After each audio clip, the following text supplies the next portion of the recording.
like, you know, there's just so many different applications for that. But you know, there's other people that are more of an expert in that arena than I am. Wow, that is awesome.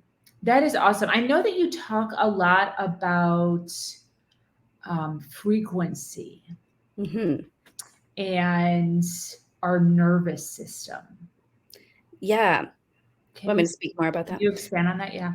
So everything is energy. That's, you know, basically where it comes from. Einstein talks about this. There's, you know, we are basically vibrating cells at all times, and we we are operating on a frequency, and we can basically tune into uh you know, a higher frequency.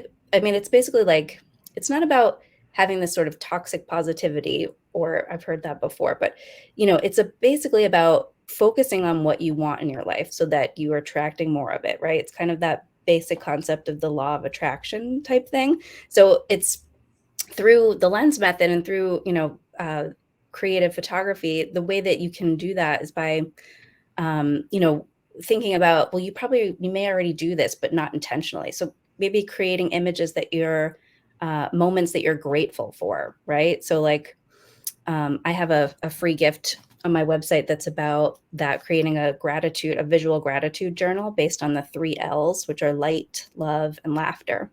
Mm. So the more you can tune in and feel those, you know, those vibes of light, love, and laughter, the better you feel, the more good things come into your life. That's really how it works. Like, we are little antennas with signals, and it's, you know, I mean, I'm just kind of starting to really play with that more, and just get more into, you know, energy and what that means on a daily basis, right? So, but I feel like it's a great application for it, smartphone photography, because you probably have it handy anyway, and you just may not be realizing that it's something you can use as a tool to help you.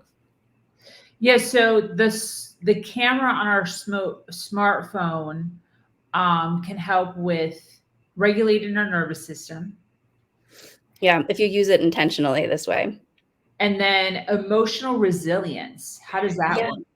So in my program, I mentioned the foundation workshop is about mindfulness. So there's 5 pillars of emotional resilience that I create photo story prompts based on, depending on the my audience, you know, the program I'm doing, because I also work with teens, um, and I work with corporate wellness. I haven't done this yet, but I'm planning to work with corporate wellness initiatives.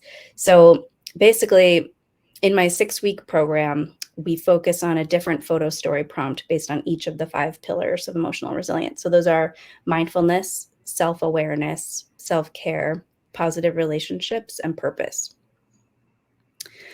So it's like using creative photography as a way to create storytelling images about these different concepts, you know, using inspiration that I give you, and then sharing them, sharing our images, sharing our stories, talking about these ideas so that we can start to put them into practice in our daily life. Because there's always things that are missing, right? Or out of balance, for everybody, you know. And so it's the more you can have those 5 pillars of emotional resilience in your life, the happier, you know, more fulfilled you're going to be. Yeah, that totally makes sense. How